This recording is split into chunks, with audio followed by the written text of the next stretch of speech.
Technical और educational videos देखने के लिए सब्सक्राइब करें हमारे चैनल को और हमारे वीडियो सबसे पहले देखने के लिए बेल आइकन को ऑल पर सेलेक्ट करें।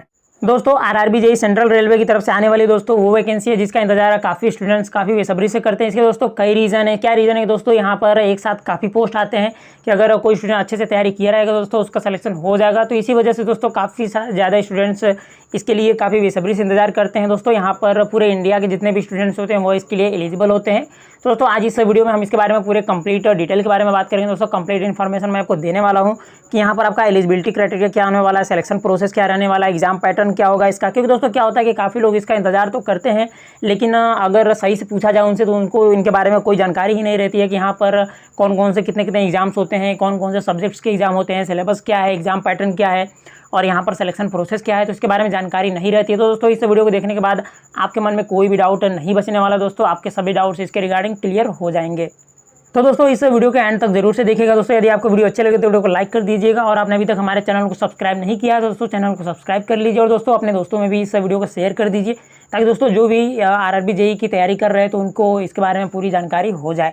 तो चलिए दोस्तों बात कर लेते हैं इसके बारे में पूरे डिटेल से। तो यहाँ दोस्तों एग्जाम नेम आपका आरआरबी जेईई के नाम से इसका एग्जाम होता है। दोस्तों कंडक्टिंग बॉडी आपका यही आरआरबी है, रेलवे रिक्रूटमेंट बोर्ड। दोस्तों नीचे आते हैं और यहाँ पर बात कर लेते हैं एलिजिबिलिटी के बारे में। तो इसके लिए दोस्तों आपकी एलिजिबिलिटी क्या होनी चाहिए। दोस्तों यहाँ पर अगर बात कर ली जाए एज की तो एज आपका दोस्तों मिनिमम एज आपका 18 वर्ष होना चाहिए और आपका मैक्सिमम एज 33 वर्ष होना चाहिए। अब दोस्तों बात कर लेते हैं यहाँ पर आपका एजुकेशनल क्वालिफिकेशंस के बारे में। तो यहाँ पर दोस्तों आपका जूनियर इंजीनियर के लिए आपका डिप्लोमा या डिग्री होना चाहिए। दोस्तों आपके यहाँ पर कई रिलेवेंट ब्रांचेज होते हैं जैसे कि आपका electrical, mechanical, civil, computer science. तो दोस्तों जिस टाइप से यहाँ पर रिक्रूटमेंट आती है तो उस हिसाब से आपका दोस्तों डिप्लोमा या फिर आपका डिग्री होना चाहिए। जिस ब्रांच में आएगा उस ब्रांच से आपका होना चाहिए। दोस्तों अगर बात कर ली जाए एज में रिलैक्सेशन की तो यहाँ पर दोस्तों आपको एज में रिलैक्सेशन भी देखने को मिलता है। अगर ओबीसी के लिए देख लिया जाए तो 3 वर्ष का एज में रिलैक्सेशन दिया जाता है। साथ ही आपका एससी एसटी के लिए 5 वर्ष का है। पीडब्ल्यूडी कैंडिडेट्स जो कि जनरल में आते हैं तो उनके लिए 10 वर्ष का है। जो कि पीडब्ल्यूडी ओबीसी में आते हैं उनके लिए 13 वर्ष का है और जो एससी एसटी पीडब्ल्यूडी हैं तो उनको 15 वर्ष का यहाँ पर एज में रिलैक्सेशन देखने को मिल जाएगा। अब दोस्तों बात कर लेते हैं यहाँ पर सिलेक्शन प्रोसेस के बारे में। तो सिलेक्शन इसका दोस्तों 3 स्टेज में होता है। यहाँ पर आपको पहले स्टेज में आपका एक CBT 1 होगा दोस्तों, कंप्यूटर बेस्ड टेस्ट यहाँ पर होगा जो कि यहाँ पर CBT 1 होगा। उसके बाद CBT 2 होगा। देन आपको दोस्तों डॉक्यूमेंट वेरिफिकेशन और मेडिकल एग्जामिनेशन होगा। उसके बाद आपका सिलेक्शन हो जाएगा। अब दोस्तों बात कर लेते हैं CBT 1 के बारे में। तो यहाँ पर दोस्तों अगर इसके बारे में पूरे डिटेल से बात की जाए तो यहाँ दोस्तों आपका मैथमेटिक्स होता है जिसके 30 क्वेश्चन आते हैं, 30 नंबर के होते हैं। साथ ही आपका दोस्तों जनरल इंटेलिजेंस एंड रीजनिंग होता है तो यहाँ पर इसके 25 क्वेश्चन आते हैं। यहाँ पर जनरल अवेयरनेस के 15 क्वेश्चन रहते हैं, जनरल साइंस के 30 क्वेश्चन। अगर दोस्तों टोटल CBT 1 में बात कर ली जाए तो 100 क्वेश्चन आपका होता है दोस्तों, 100 नंबर का होता है। और अगर यहाँ पर टाइम के बारे में बात कर ली जाए तो दोस्तों आपका CBT 1 के लिए आपको टोटल 90 मिनट का टाइम दिया जाता है और आपके अगर एक सही आंसर होगा तो उसके लिए 1 नंबर दिया जाएगा। गलत आंसर पे आपके 1/3 मार्क्स काट लिए जाएंगे। और यहाँ पर दोस्तों आपका मल्टीपल चॉइस क्वेश्चन होते हैं। दोस्तों बात कर ली जाए CBT 2 के बारे में। तो ये दोस्तों CBT 2 में भी यहाँ पे आपके अगर सब्जेक्ट के बारे में बात कर ली जाए तो यहाँ पर सब्जेक्ट आपका दोस्तों जनरल अवेयरनेस होता है जिसके 15 क्वेश्चंस होते हैं, 15 नंबर के। दोस्तों जितने क्वेश्चंस होते हैं वो इतने ही नंबर के होते हैं क्योंकि यहाँ पर एक क्वेश्चन के 1 नंबर आपको दिए जाते हैं। अगर दोस्तों आपका फिजिक्स एंड केमिस्ट्री के 15 क्वेश्चंस होते हैं जो कि दोस्तों आपका 12th के सिलेबस पर ही होते हैं। और अगर आगे बात कर लिया तो यहाँ पर आपका basics of computer and application, यहाँ पर कंप्यूटर से रिलेटेड 10 क्वेश्चंस होते हैं।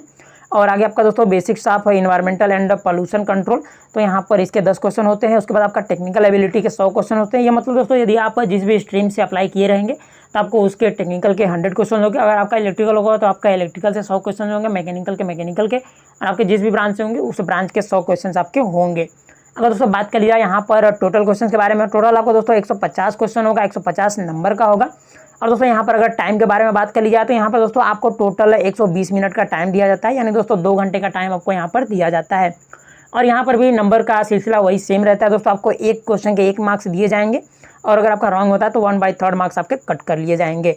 और यहाँ पर भी ये भी दोस्तों आपका MCQ टाइप होता है। यहाँ पर कोई भी आपका रिटन टेस्ट नहीं होता है, सभी आपके MCQ टाइप ही पेपर होते हैं। अब दोस्तों आगे आते हैं और बात कर लेते हैं दोस्तों यहाँ पर CBT 1 और CBT 2 के दोस्तों कितने कट ऑफ जाते हैं, जो कि दोस्तों यहाँ पर एक्सपेक्टेड कट ऑफ मैं आपको बताने वाला हूँ दोस्तों। ये कोई कंपलसरी नहीं है कि इतने ही कट ऑफ जाते हैं दोस्तों, एक एक्सपेक्टेड यहाँ पर बताया गया है। तो अगर CBT 1 के बारे में बात कर ली जाए तो यहाँ पर दोस्तों आपका जनरल के लिए जो कट ऑफ जाता है वो दोस्तों 60 से 75 नंबर का जाता है जनरल के लिए। ओबीसी के लिए वही आपको दोस्तों 60 से 65 नंबर जाता है और आपका ST के लिए 50-55 है और SC के लिए 55 से 60 नंबर। तो इस प्रकार दोस्तों CBT 1 के कट ऑफ रहने वाले हैं। अगर CBT 2 के कट ऑफ के बारे में बात कर ली जाए तो CBT 2 में दोस्तों आपका जनरल के लिए 70 से 75 नंबर कट ऑफ होता है, यहाँ पर टोटल 150 नंबर का आपका पेपर होता है। और यहाँ पर EWS के लिए 65 से 75 है, OBC के लिए आपका 60 से 65 है, और उसके बाद आपका दोस्तों ST के लिए 50 से 55 है, SC के लिए 55 से 60 यहाँ पर कट ऑफ जाते हैं। और उसमें नीचे आते हैं और बात कर लेते हैं यहाँ पर कि CBT 2 के बाद आपका क्या होगा दोस्तों। CBT 2 के बाद दोस्तों आपका डॉक्यूमेंट वेरिफिकेशन होगा, देन उसके बाद आपका मेडिकल टेस्ट होगा, देन आपका सिलेक्शन हो जाएगा। और दोस्तों डॉक्यूमेंट वेरिफिकेशन में आपके कौन कौन से डॉक्यूमेंट्स ले जाने होते हैं वो यहाँ पर दोस्तों बताया गया है। तो यहाँ पर आपका दोस्तों हाई स्कूल का यहाँ पर सर्टिफिकेट लगेगा, उसके बाद आपका डेट ऑफ बर्थ प्रूफ के लिए भी हाई स्कूल का सर्टिफिकेट ही लगेगा। देन आपको दोस्तों डिप्लोमा या डिग्री का सर्टिफिकेट होगा, कैटेगरी सर्टिफिकेट चेक किया जाएगा, इनकम सर्टिफिकेट, और उसके बाद मेडिकल सर्टिफिकेट जो कि PWD कैंडिडेट्स है तो उनके लिए यह होगा। उसके बाद दोस्तों एक्स सर्विसमैन के लिए जो भी है उनका सर्टिफिकेट होगा, और यहाँ पर minority declaration of non judicial stamp paper. दोस्तों इस टाइप से कुछ यहाँ पर डॉक्यूमेंट्स बताए गए हैं जो कि आपका यही डॉक्यूमेंट दोस्तों आपका वेरीफाई किए जाते हैं। और दोस्तों बात कर लेते हैं इसके सिलेबस के बारे में। तो यहाँ दोस्तों सबसे पहले अगर बात की जाए CBT 1 में दोस्तों यहाँ पर मैथमेटिक्स के क्या क्या सिलेबस रहने वाले हैं, तो यहाँ पर दोस्तों लिखा गया है आपका अलजेब्रा, पॉलिनोमियल्स, यहाँ पर इंस्टॉलमेंट, कुछ इस प्रकार से दोस्तों आपका फैक्टर्स एंड सिंप्लीफिकेशन, कुछ इस प्रकार दोस्तों आपका सिलेबस रहने वाला है कंप्लीट मैथ का। आपको दोस्तों ये सिलेबस है ध्यान से देख लीजिए दोस्तों। आप दोस्तों इस PDF को डाउनलोड भी कर सकते हैं। इसके लिए दोस्तों आपको हमारे टेलीग्राम चैनल को ज्वाइन कर लेना है। टेलीग्राम चैनल पर दोस्तों मैं ये PDF अपलोड कर दूंगा, तो आप इस PDF को डाउनलोड कर सकते हैं काफ़ी आसानी से। और दोस्तों नीचे आते हैं और यहाँ पर बात कर लेते हैं जनरल अवेयरनेस के यहाँ पर सिलेबस के बारे में, जो कि आपका CBT 1 में पूछा जाता है। तो यहाँ पर दोस्तों जनरल अवेयरनेस आपका यहाँ पर रेल बजट से रिलेटेड होता है, जनरल अवेयरनेस ऑन रेलवे। तो यहाँ पर दोस्तों रेलवे से ही रिलेटेड क्वेश्चंस यहाँ पर जनरल अवेयरनेस में आपके ज़्यादा पूछे जाएंगे। और उसके बाद तो साथ ही दोस्तों आपका इंडियन पॉलिटी एंड कॉन्स्टिट्यूशन से, करंट इवेंट्स से होगा, इंडियन जियोग्राफिक से, इकोनॉमिक्स से होगा, बैंकिंग, स्पोर्ट्स, कुछ इस टाइप से दोस्तों यहाँ पर जनरल अवेयरनेस का सिलेबस रहने वाला है। दोस्तों आप सिलेबस देख लीजिएगा काफ़ी ध्यान से। और दोस्तों आगे आते हैं और बात कर लेते हैं जनरल इंटेलिजेंस एंड रीजनिंग के बारे में। तो रीजनिंग के लिए भी दोस्तों यहीं पर आपका कुछ इस प्रकार से सिलेबस दिए गए हैं, क्योंकि दोस्तों रीजनिंग के आप सिलेबस को आपको दोस्तों पता ही होगा कि coding, decoding, work, building, clock, seating arrangement, calendar, decision making, यहाँ पर कुछ इस टाइप से दोस्तों यहाँ पर रीजनिंग के सिलेबस रहने वाले हैं। तो दोस्तों आगे आते हैं और बात कर लेते हैं जनरल साइंस के लिए। तो जनरल साइंस में दोस्तों आपका यही जो कि हाई स्कूल लेवल का होता है, यहाँ पर आपका फिजिक्स, केमिस्ट्री और यहाँ पर बायोलॉजी से भी क्वेश्चंस आएंगे। तो दोस्तों आगे आते हैं और बात कर लेते हैं दोस्तों CBT 2 के सिलेबस के बारे में। तो CBT 2 में दोस्तों यहीं पर आपका जनरल अवेयरनेस के बारे में बात कर ली जाए तो जनरल अवेयरनेस में दोस्तों यहाँ पर आपका कुछ इस प्रकार से सिलेबस है। तो यहाँ पर बात कर लिया तो यहाँ पर आपका नॉलेज ऑफ करंट अफेयर्स है, यहाँ पर इंडियन जियोग्राफी है, culture and history of India including freedom struggle, कुछ हिसाब से दोस्तों स्पोर्ट वगैरह, इंडियन इकोनॉमिक। तो ये दोस्तों जनरल अवेयरनेस का सिलेबस है। और दोस्तों आगे आते हैं और यहाँ पर हम बात कर लेते हैं अन्य सिलेबस के बारे में। और दोस्तों यहाँ पर फिजिक्स एंड केमिस्ट्री आपका दोस्तों यहाँ पर CBSE क्लास 10th का सिलेबस है। और आगे दोस्तों आपका कंप्यूटर एंड एप्लीकेशंस के लिए ये सिलेबस रहने वाला है, आप इस प्रकार से देख लीजिए दोस्तों।